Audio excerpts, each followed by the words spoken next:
Mga katik vloggers, mga subscribers, bago at saka luma, mga supporters, mga dumaan, dumalaw at bumisita sa channel, lahat ng mga viewers, secret viewers at silent viewers, magandang araw.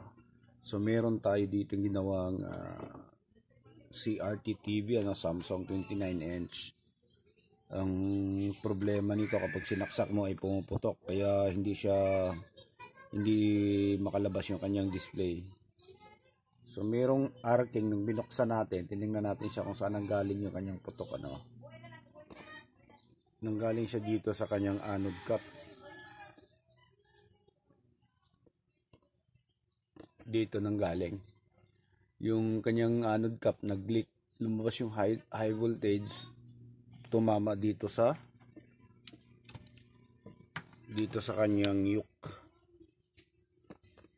yoke na nakalagay dito. Kaya ito, kung mapapansin nyo, yan yung yoke, nasunog yan dito. Kaya tinanggal natin isa-isa at dinugtong natin. Kung makita nyo, meron na tayong dugtong na nakalagay. Okay, so hiniwalay natin yung dugtong natin, nilagay natin sa shrinkable tube. Ayan. Okay, so nadugtong na natin yan. Tapos hindi pa yan, may mga capacitor pa na pumutok.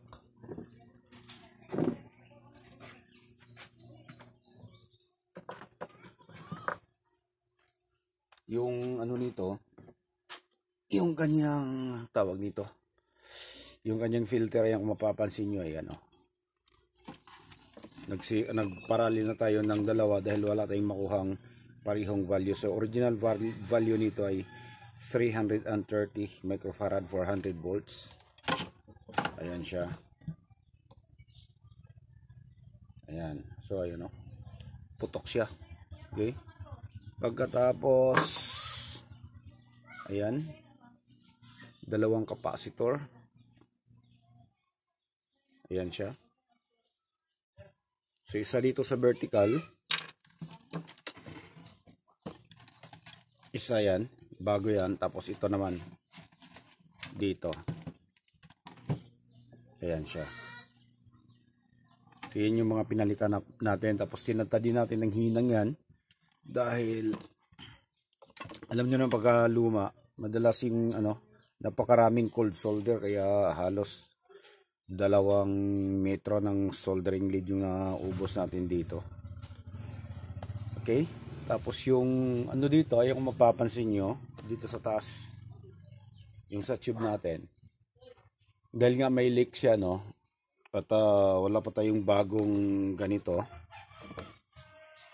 yung kanyang anode cap, yung anode cap. Ayan, so wala pa naman gaanong tama, siguro sa tagal na nagda-dry siya. Ayan, so ginawa natin, pininturahan natin siya ng itim, ng kulay itim. Tapos nilagyan natin siya ng grasa. Okay, so yun lang yung ginawa natin. So ngayon, susubukan natin siya kung hindi ba siya magtitrip. Katulad nung dati na puputok siya tapos mamamatay, hindi lalabas yung kanyang raster. So ngayon, susubok natin, try natin siya.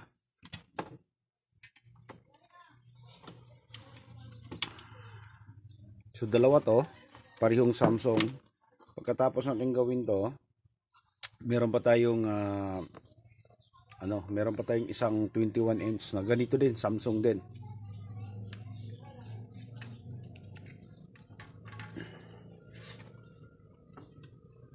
Isubok lang muna natin.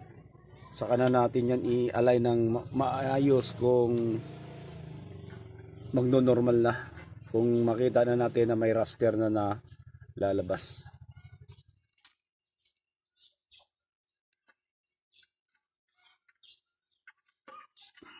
Okay.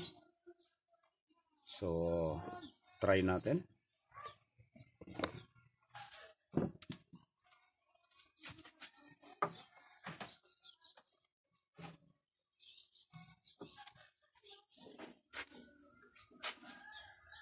Subukan natin kung wala nang sisingaw. Yun, hindi pa pala natin na ikabitong yung anode cap.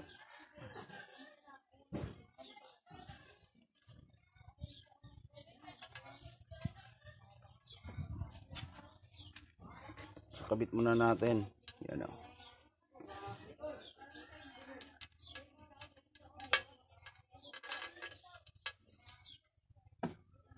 Okay. So, try natin isaksak kung gagana na.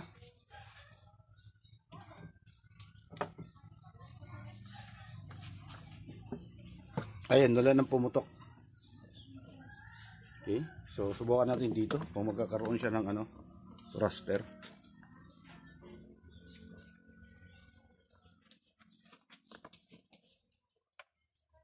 So, yan. Lumiwanag na siya. Try natin yung menu. Ayun. Ayun na siya, lumutang na. So, hindi lang gaano siyang malinaw dahil nga maliwanag dito sa labas. Maliwanag yung background. Pero, may mga color spot siya. Ayan o. Ayan. Kailangan pa natin ayusin yung mga spot na yan. So at least nagno-normal na siya. Ayan o. Yan, hindi balik ko yung mga niya. Normal siya. Ito na lang yung ayusin natin yung mga spot niya. Ayan. So, ibig sabihin, okay na to. Okay. So i-align na lang natin maigi. Medyo tabingi pa yung natin. Yung deflection yoke natin. Ayan. Okay. So hanggang dito na lang siguro. So maraming salamat. God bless at bye bye.